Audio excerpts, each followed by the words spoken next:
Welcome to About the Winelands. In this show, we will be chatting to leaders, influencers, wine producers, restaurants, and other role players. Tune in every Wednesday, Friday, and Sunday for your latest episodes. You will find us on YouTube, Facebook, Instagram TV, Spotify, Apple Podcast, and Google Podcast.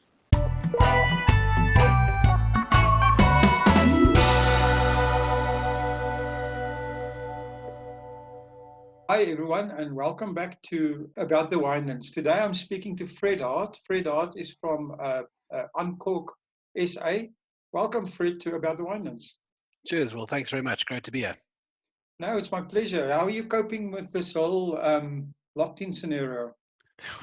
Well, it's rather interesting. We've just added a new family member to the house, so we're fairly busy and full at home.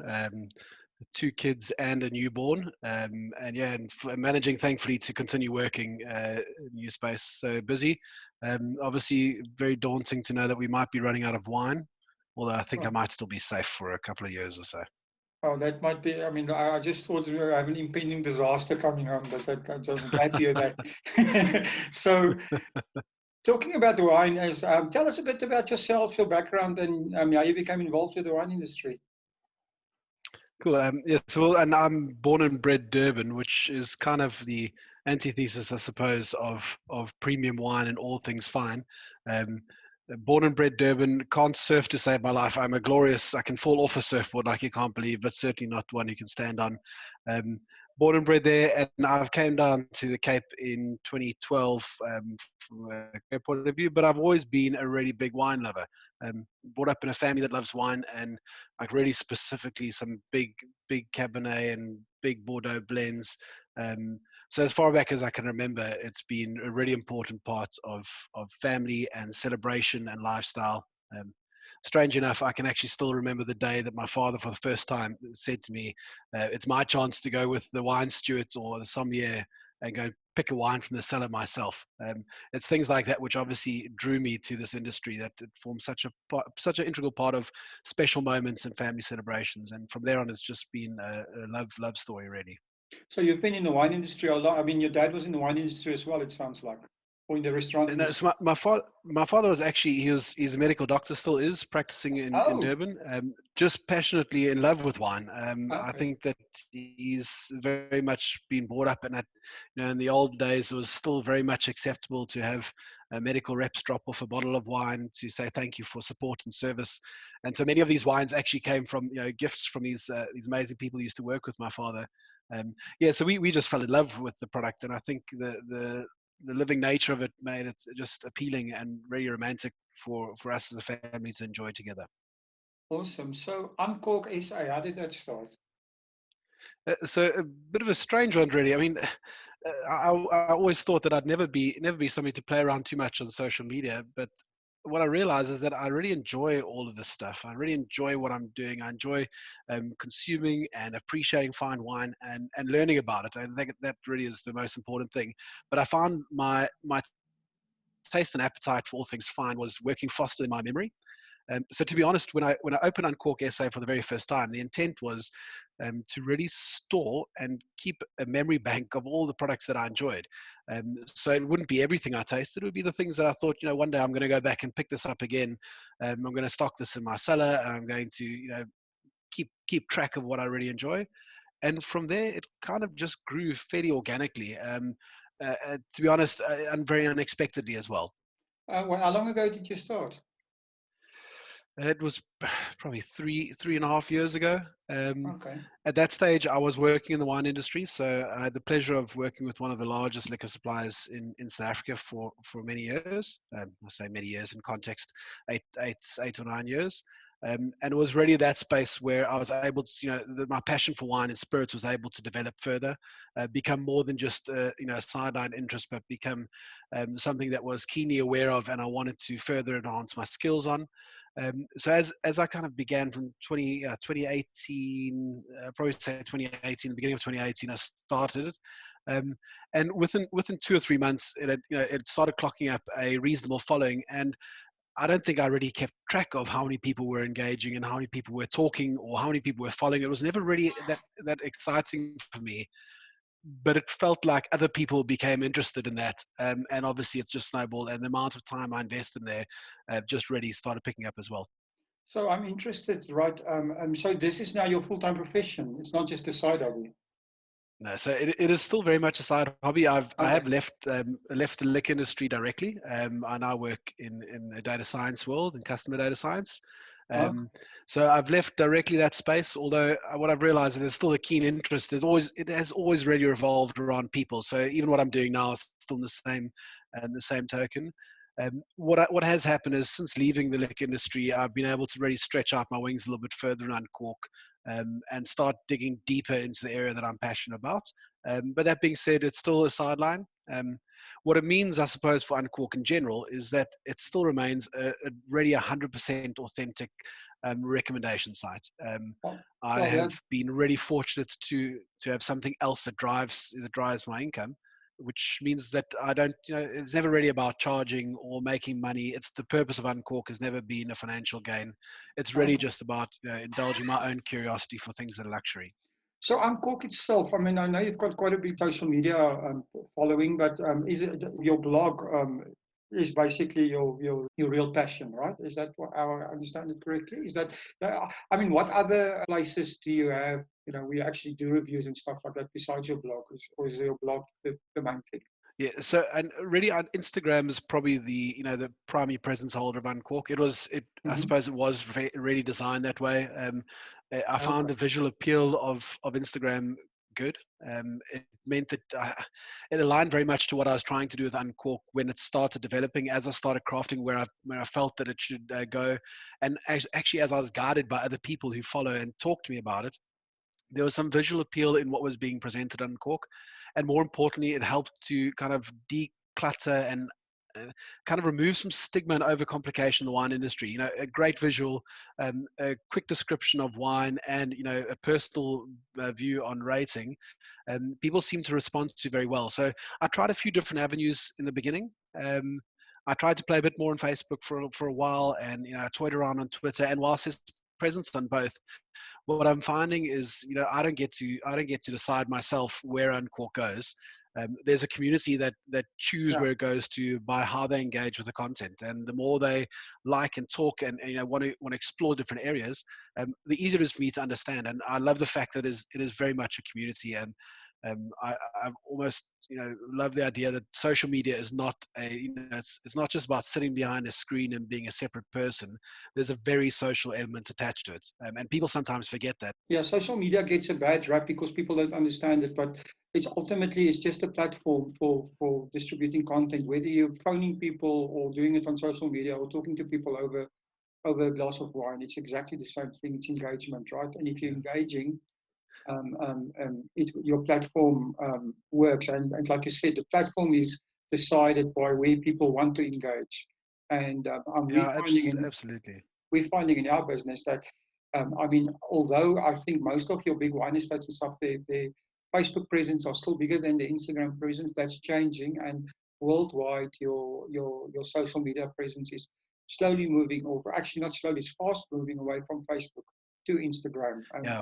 I think So that's the trend. that's it was one of the areas that I did consider. I mean, thankfully, having some kind of background in the industry and having a bit more statistical support in what I do now, there's a very clear understanding of what is coming, and I believe that Instagram was a future fit choice. Whilst it didn't start that way, I think hindsight is 2020. I'll pat myself on the back and say it was a well-grounded decision, although it was probably a fluke chance, to be honest. Um, I do find that the platform itself is the right space for me to be playing in, as like I say, specifically around removing some complication. The other areas I maintain. So there is still a Facebook presence, there's still a Twitter presence, and it's there, but it never really is something that would be a core focus for Uncork. Last a couple of months, we've launched a website. The website is purely carrying some of the content from social media, and eventually will engage in a more active blog. Um, and hopefully that will become a way of storing some of the reviews in a way that's easier to search and find and explore, because obviously Instagram doesn't really allow some of that functionality Yeah, the search too easily. functionality is not there, right? But Yeah. what I'm interested in is, are you expanding into IGTV, into Instagram TV as a medium, making maybe longer type videos and putting that onto that part of the platform or not? So I've done one or two. The purpose, I suppose, Uncork has always been a pretty faceless portfolio or profile, Hmm. and intentionally so. I suppose people would much rather look at a glass of wine than my mug, which I totally get. Um, it's never really been about me, and I never intended to be. So where there's a really exciting way to express what's going on in the world of wine or with a winemaker, I certainly explore there. What I have done is a few fantastic pour shots. I've got some exceptional, really exquisite decanters, and they do so well in slow mo pours. And I've once in a seen while, some I of do that those, to yeah, share. and they're very And nice. those are loads of fun. It's always a bit challenging trying to get somebody to hold the camera steady, and I'm trying to obviously I'm really amateur in the way that it's set up. So I do the best we can, and my kids are starting to get involved and kind of telling me, "Oh, Dad, don't forget to take a photograph of this drink. You mustn't forget it." So yeah, Amazing. that's a bit of a family affair at the moment. Well, if you can have fun, right, why not? So, what I want to Absolutely. know from you is your, I mean, I'm going to put you on the spot here, but what's your favorite wine and wine region? Yeah, this is a really tricky one. I suppose anybody would answer this in the same way. It's like choosing your favorite child. Uh, It's almost impossible to do. But what I can talk about is things that are really impressing me at the moment. And one of which is not so much a fad. It must have been about 2.5 years ago. I tasted Eric Ubermair's wines for the first time. Really fortunate to have met up with her partner and have a conversation, and tasted her 2015 Cabernet Sauvignon. Um, mhm. it is still, without a doubt, one of my favorite SA wines that I've put to my lips. Really an impressive wine, and across their entire range, there are a few others that really stick their heads up. From as a varietal point of view, I think Cinso is really interesting at the moment. Lots of cool developments there, although probably a bit more faddish. I don't know if it's going to be as sustainable as other, but yeah, tricky to pick a region. It really depends on a combination of things. I really am all about relationships and the producer and the story and the way in which they treat wine, which is probably what has really taken me back with Erica's wine. Um, but because it's on my doorstep, Stellenbosch really does have a very close place to my heart. It's the style of wine that I enjoy. It's really focus on big and bold profiles. That and most of the wineries that I tend to stock up on happen to be in this area. And in the short term, I've found a lot of interest coming up in the Elgin region. It's obviously picking up, and always it seems to be on the up and up. Cool wine is just something that I just find the sophistication around it fantastic. And yeah, there are a couple of wineries up there that I'm starting to explore a bit more, get a bit more time with as well. So the whole tourism area in that area is developing a lot. You know, you have almost like an agri-tourism hub there that's starting to develop with your wine and also other stuff Yeah, happening. I think the diversity that we offer in the Cape is just exceptional. Previously it may have been a really finite approach to a few smaller wine regions you're going to. There's absolutely no doubt, and I'm hearing more and more. And again, not really my view, but people who I interact with really often saying, when they come to the Cape, they don't even visit this side of the mountain. They go up over the hill into the Elgin region, Himmel and Arder, and go and explore there. That is just their thing. The wines that are there are exceptional for them. They have Mhm. great relationships with wineries. And I'm finding there's diversity, and look at that in comparison to Swartland. Head out to Riva Castile and see what's being done out that side. We just have just the most remarkable wineries, and regions to explore, and I don't think anybody has enough time to get to them all. But what a privilege to be able to explore them, even if it's just through a glass, You know what? Lots of with Uncork. people don't understand what we have here in South Africa. I mean, to understand that you really need to go explore some of the wine regions in the rest of the world, and then you realize that what we have here in terms of the total offering, in terms of how you are greeted on in the whole winelands, how you are, how it's presented, the tourism and everything that goes with it is really unique in the world. Yeah, and that's such a big part of Uncork, and I said earlier that the purpose of this has never really been to make money. This is not a it's not a personal story to tell. The core behind Uncork is really about telling a story of craftsmanship through the lens of producing great wines and spirits in our country.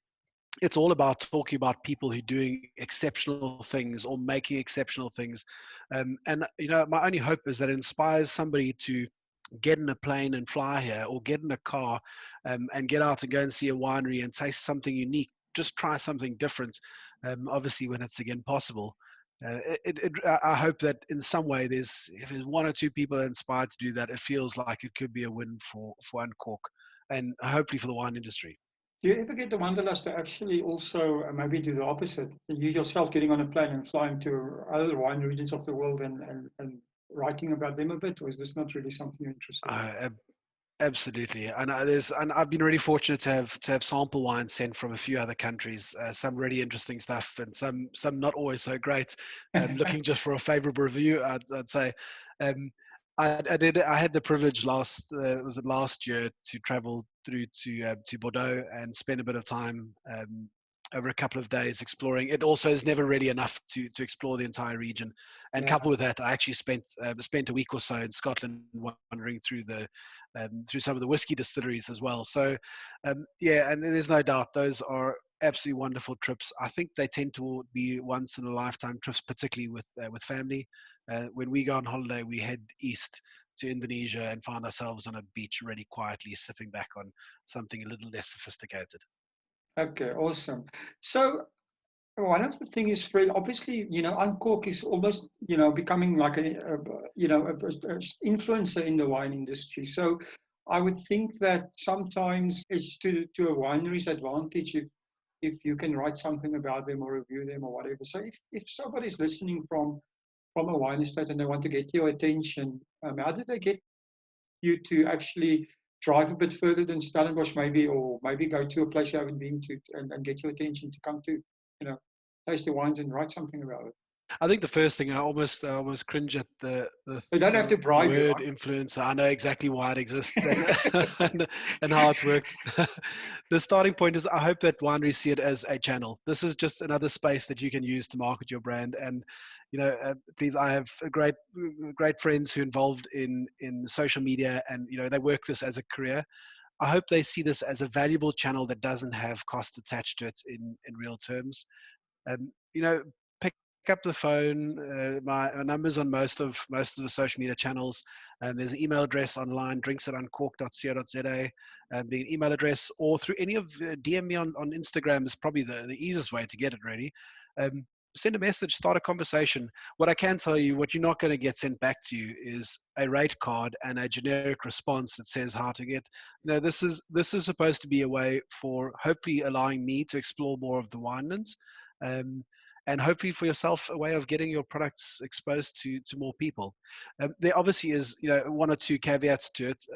I don't charge anything for exposure on Uncork, and I never intend to do it. Mm. What it does mean is that I'm grateful to receive samples. The generosity of the industry is really vast. The samples always come at risk, and I said really clearly, I focus on the good. If I taste something and it's not to my liking, I don't. You'll find very few ratings on the page are in the low 80s and nothing below. And it's purpose driven, that I understand every product's got a profile and every profile has got a product. If it doesn't suit me, it doesn't do anything for a supplier to slate it. I'll talk generously about the things that I really enjoy, and I think people who follow and Cork, who align to my profile, hopefully will pick it up and enjoy it as well. um, but yeah, and I suppose the quick answer is pick up the phone, start a conversation. I love chatting to people who are, you're just interested in knowing what's going on. Never mind, the exposure you get, great. Um, I don't do contracts. I don't do agreements. I do a phone call, a chat, a conversation, and that's, that is really what it is. It's who I am as a person, and it's how it's translated into Uncork So as well. I think, Um, I mean, I've had quite a few people, quite a few big wine estates have conference facilities in that, and what they do, and I think this is where wineries can, and they would go to professional conference organizers, and maybe invite them to come to and visit on a quiet weekend and experience what they can provide, right? And I think this is what I think what I would think that the winery should do is actually invite somebody like you for a lunch or a pairing or something at their own cost, and let you enjoy it, and then write your review from that perspective as a invited customer type of thing. Yeah.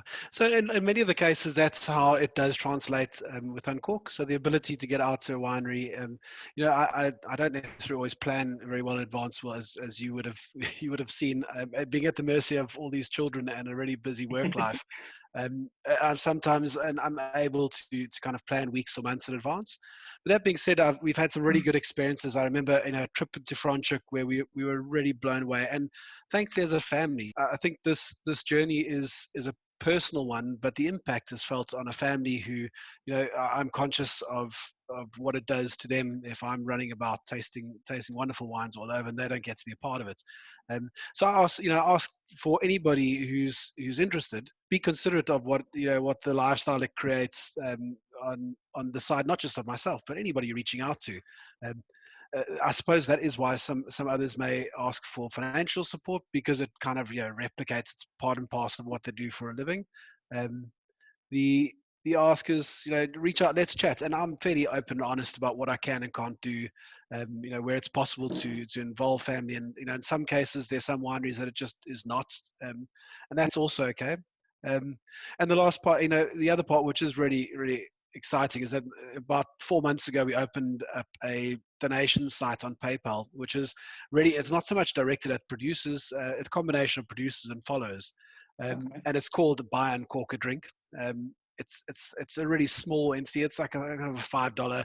Anybody's interested, kind of small. And strange enough, that is just ticked over in a very small way. Some of the producers are grateful afterwards for exposure, and drop $15 or a $10 in and say thanks very much. This is for you to go and buy something, which I appreciate. It actually, if nothing else, maintains a bit of interest, and it also gives me an excuse to stock up the cellar with more wine, I suppose. So talking about that, I'm interested in how this influencer industry develops. When I started hearing about Instagram influencers, in the beginning, I was always thinking of girls in bikinis selling fashion accessories and makeup, right?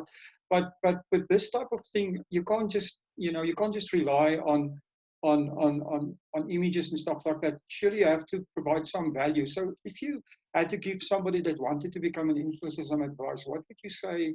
What does it take to become a successful influencer in the wine industry?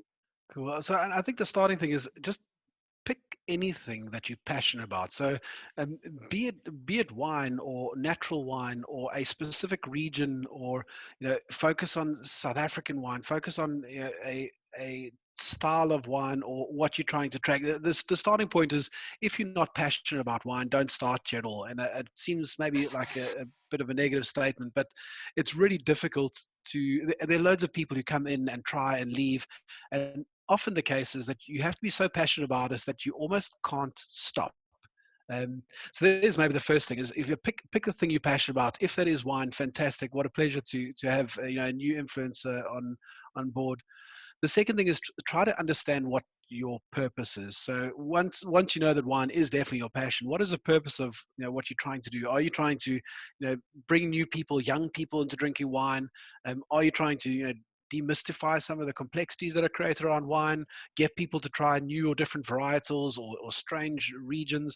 I think understanding some of this may also just help to make sure that your market is really finite, but also that your content is then aligned to what they're doing as well. And to be honest, it's something that I've learned in the Uncork journey, is that for a long time I wasn't really too sure how some of these spirits and wines all really tied together. So I didn't start with a really big plan, which is probably my last piece of advice. Don't plan to start and then just you kind of plan yourself to death and actually never get your first piece of content going. Just start and let your community evolve where you're going to and how that direction changes. It felt that in the beginning it was kind of anything I could get my hands on to taste, I would taste and talk about, and then it it evolved into, let's start being more finite about things that display craftsmanship. So what is the criteria that I'd use for craftsmanship? Is that it's something that a producer stands wholeheartedly behind, saying, I'm proud of producing this. And to be honest, some products are produced in the way to say, I'm not, this is just I'm producing this in order to scale that I can make something else. And others are, standing so proudly behind their product. And that's obviously what I've started chasing after for Uncork, is really just honing in on the craftsmanship elements of it, and highlighting some of the characters behind the product. So, yeah, and I think if you're passionate about the industry and you understand what kind of role you're trying to fulfill, um, and then you allow your audience to direct you where you're going, as opposed to standing back and trying to pre-plan everything up front. Um, I've learned social media by learning by doing. My personal profile, I think, was created 6 weeks before Uncork. So it I had no expertise in this space at all. I think I fell into an interesting space. I learned by doing. I made a heap of mistakes. I still make mistakes. I have friends all over the world who once in a while drop me a note and say, "Don't forget, you spelt this wrong. Go and change your copy." And I just leave it, because that is kind of authentically who I am. There are a few mistakes here, and I'm no It's a expert perfect in way to get wine. some traffic, right? Make a spelling mistake. Yeah, what a pleasure. All I need to do is get the numbers wrong, and then I'll be on YouTube and News 24. There you go. Um, it's yeah, it's strange enough. It's because I believe that I'm actually just a person who loves wine. I don't have any of the funny acronyms that follow my name. I'm I'm really impressed by people who've dedicated their life to studying in wine. My experiences in the number of bottles I've tasted, the people I've met, and the feeling I have when I consume a product.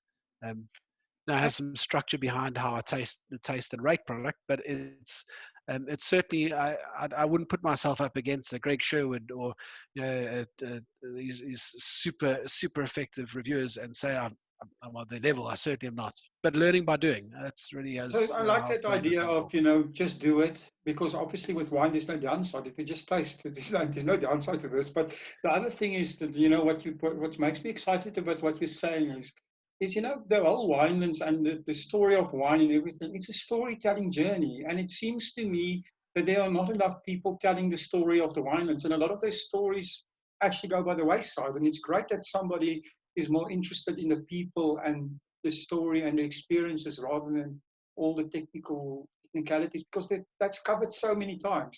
But the actual human Yeah. aspect and the stories about the winelands is something that needs to be documented, actually. Yeah. So I'm hoping that is really what comes through, is that there is everybody says there always must be an agenda behind it. The reality is that the only agenda behind Uncork is to spark interest or curiosity for somebody in the world of the products that I enjoy, of the South African wine and the tourism industry that surrounds it, spirits, the producers that we have around it.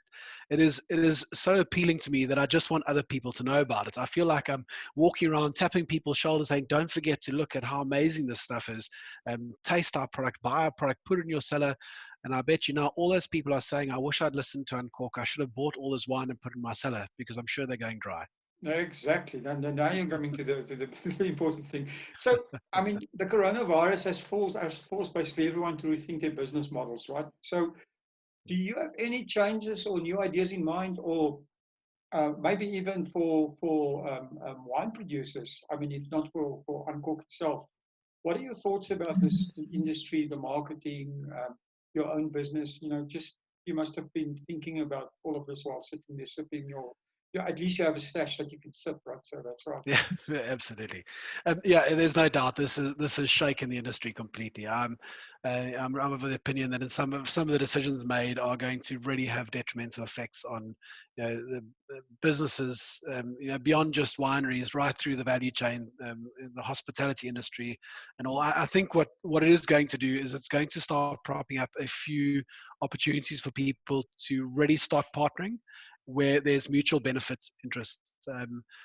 Maybe just to put that in context, I think that you're going to find more and more wineries and possibly restaurants working together, closer together, where the benefit is not so much about how can you make my business grow, but how can we work together to make sure your winery is profitable, successful, and my restaurant is in the same space.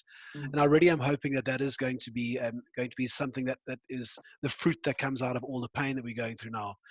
The other part is I think that we might get a swing in some localization. So Yeah. possibly local restaurants supporting local wineries, even more so than what they do at the moment. I think general feeling is that we want to make sure that people in our community are eating and drinking and their kids are going to school. And how better can we do that than actually supporting their own businesses? Um, and maybe the last thing, I think, just innovation.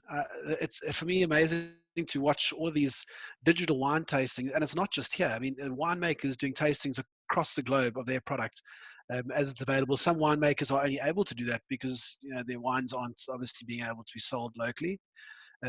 But people are starting to engage more with the stories through social media, and I'm really excited to see one of the changes that the not necessarily the investment in money, but the investment in time that the manufacturers are putting into social media is fantastic.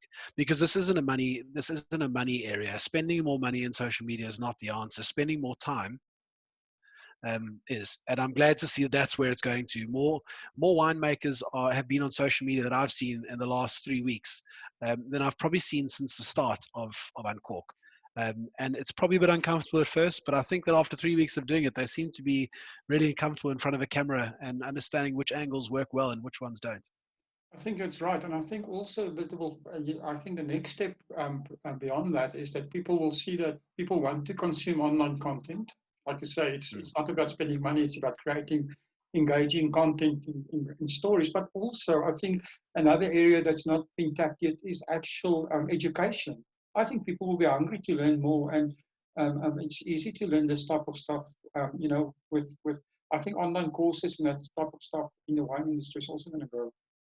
Um, Yeah, absolutely. I think in general the ability to adopt technology is just it's leapfrogged.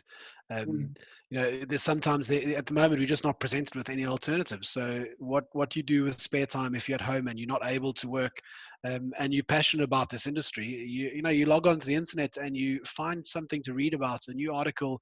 You go and listen to a winemaker talking, or you go and invest in actual qualifications. I think yeah, there is going to be a birth of a whole new style, and I think it's been there. I think the adoption rate is just going to be significantly greater in the months and the years to come, because I think that the idea of returning to what was normal is far-fetched. I think we're going to return to a very different normal than what we expect. I agree with you. I think, like you say, it's just the process was there anyway. It's just been accelerated. But I think the other important thing that you mentioned is locality, right? I think because of the whole worldwide tourism industry is going to take a knock. So local tourism is going to be the first to bounce back. So people are going to be forced to provide also, I think, pricing for not for international tourists, but pricing for the local market in terms of your whole tourism Yeah. experience is going to be important. Absolutely, and it's where we talk about these genuine interest partnerships where all people involved have got to win. Some of these venues will not survive without local tourists supporting in the next 12 months, and hopefully we'll start gearing things in all ways.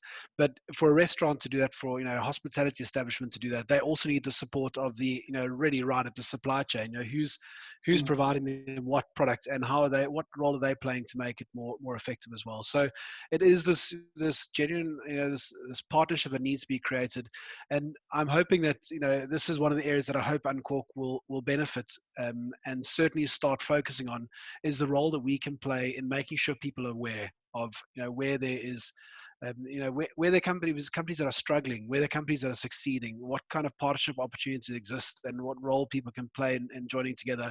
um, it's just such an important part, and it's sad for me every time I open up and I see a story of a business closing. It really feels like it's a personal stab, and I'm hoping that in some way we can inspire one more person to walk into that store and talk about it, and kind of elevate the opportunity that people have to keep their businesses open.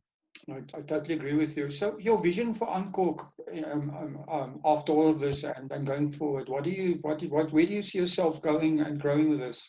So strange enough, and I think the Uncork journey is about diversification into different platforms. So I think the ask we are at the moment, we're moving to focus a bit more on a blog, and get the website up and running.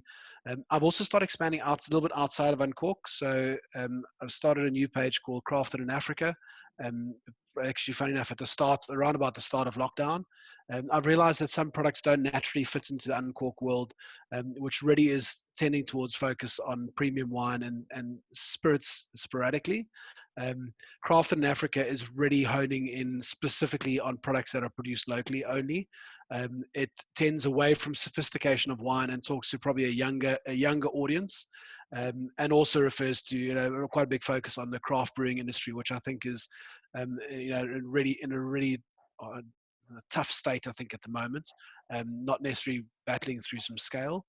Um, I've also worked outside of that into another site called Family Friendly, which is talking more to the environment where parents and children are both welcome. In fact, where kids are welcome, but parents can also come. So probably playing around the peripheral of Uncork without losing the really essence of Uncork, which I still need to So continue to drive the message is around this curiosity to just to explore craftsmanship and what we can deliver here. almost like a type I, of I'm hoping lifestyle that tourism, right? yeah, so I've done a little bit, and I've tried to work with some local hotels, restaurants, and that is Mm, really something that whilst I'd like to do, it's only where it comes across as authentic. The mm, limitation of always this is I don't get to define where Uncork goes.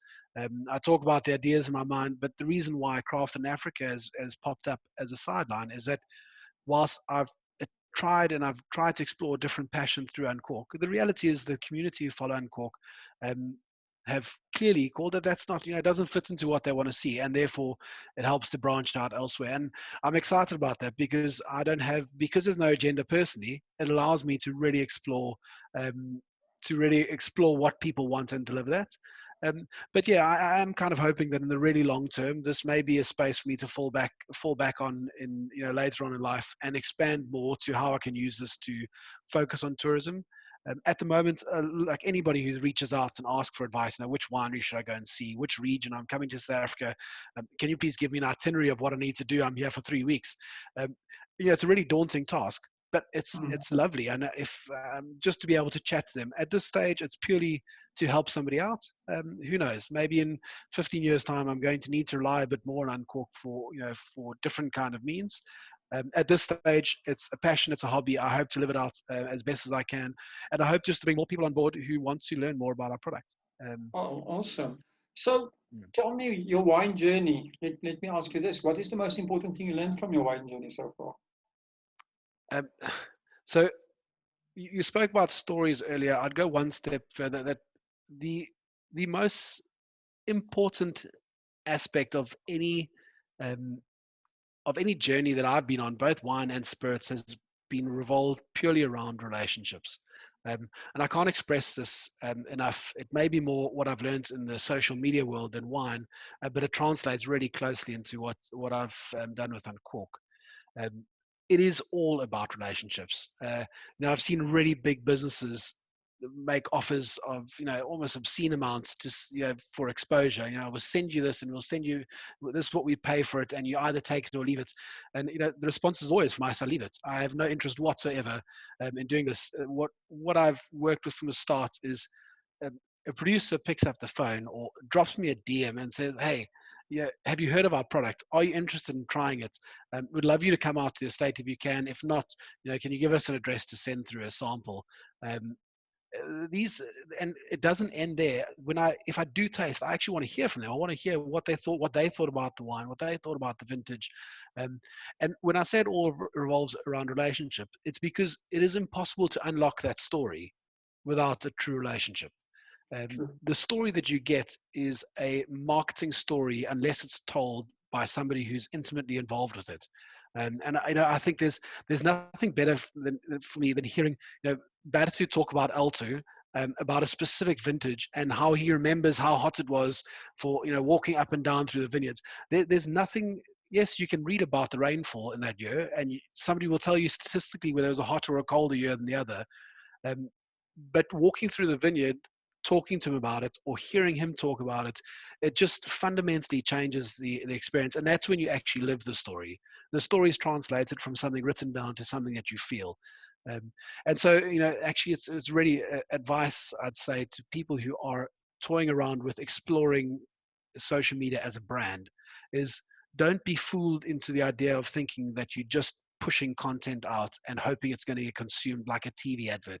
You've got to consider this as a conversation that you are starting with somebody. The simplest one is, somebody walks up to you at the office and says, "Hey, you look really nice today," or "Those are really cool shoes," and then they just turn around and walk away and don't say anything back.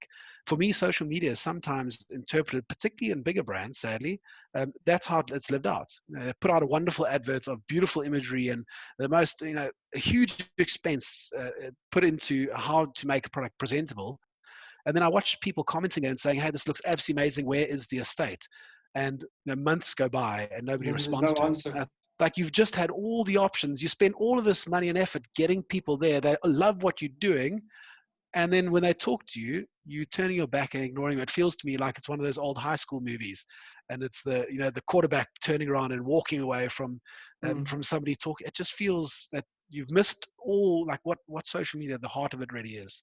But I think that's a misunderstanding because most marketing people are still trained in traditional marketing methods of traditional radio, TV, and magazine advertising, or the traditional advertising type of thing, where you don't you actually put an ad out there and you hope people will call you. Whereas with social media, as you just said, it's all about engagement with your you know it's actually Yeah. talking to people, and that's what people don't get.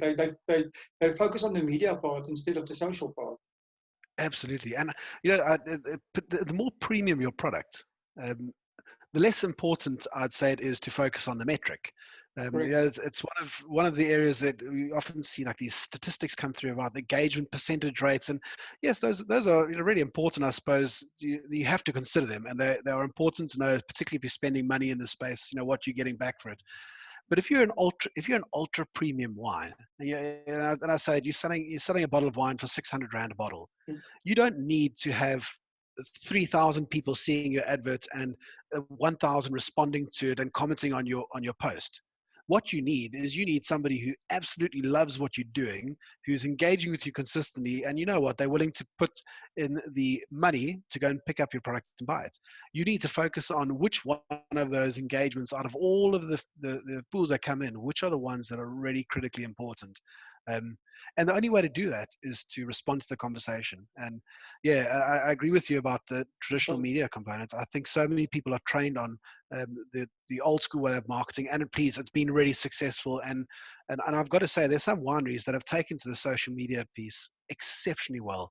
In most cases, when the response comes back, it is generally from somebody who is intimately involved with social media from a different aspect and happens to be doing it for the winery as well. Um, or the alternative is that they're so intimately involved with the wine that they can't help themselves but spill the story in their conversation. It just comes, the passion of what they do just literally comes through the words as they write. I love the romantic part.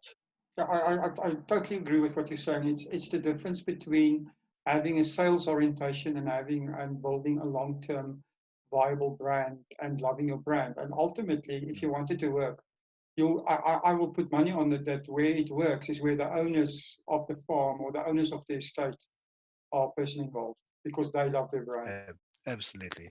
Look, So, I think that there've been examples that I've seen of bigger corporate players, and uh, what it always comes down to is an individual who takes personal yeah, ownership, whether they happen to be an owner or they happen to be an employee. When there is an individual who loves so much what they do, that they can't help but behave like an owner, and that's really where you have the ultimate win. And to be honest, for a corporate, they get the best benefit of it. Individuals who behave that way because they're behaving as the owner mentality is just so important. but that works in all aspects of managing a business, not just in the marketing, right? Absolutely. So, Fred, the last thing that I'd like to hear from you is you need to give us your very own wine quote or your favorite wine quote. So my very own one, I'd struggle to create. I mean, there's so many amazing quotes out there, um, but there's one which comes to mind, which I'd have to steal, and I wish I knew who it was authored by.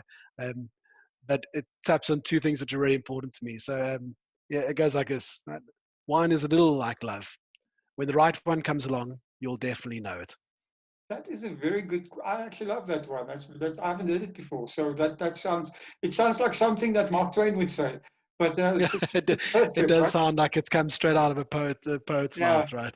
So, And I'll tell you that this is no truer than the Uncork journey for me. It's been this feeling of falling in love with wine and the industry, one glass at a time, one conversation with a producer at a time. It's this evolution and a continuously growing journey.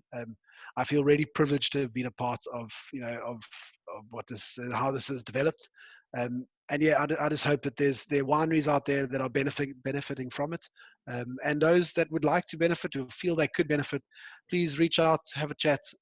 Let's see where it goes. now that on that page, how did I get hold of you? Where do people find you? Well, so, and the easiest, as I said, is probably is directly on Instagram at uncork_SA. The alternative is to drop me an email at drinks@uncork.co.za, or through any of the social media channels, WhatsApp or email are both available there as well. You'll be surprised that every comment that comes through, so you don't need to send a DM, it helps, but every comment that comes through on Uncork, I follow, read, try to get involved with. And yeah, if you struggle one way or the other, please try a different channel. And at worst come worst, go straight onto the website, www.uncork.co.za, and leave us a comment there, and it drops straight through to my mailbox as well. Okay, perfect. We will leave all those links, obviously, in the show's description, everything. Fred, it's been an absolute pleasure talking to you.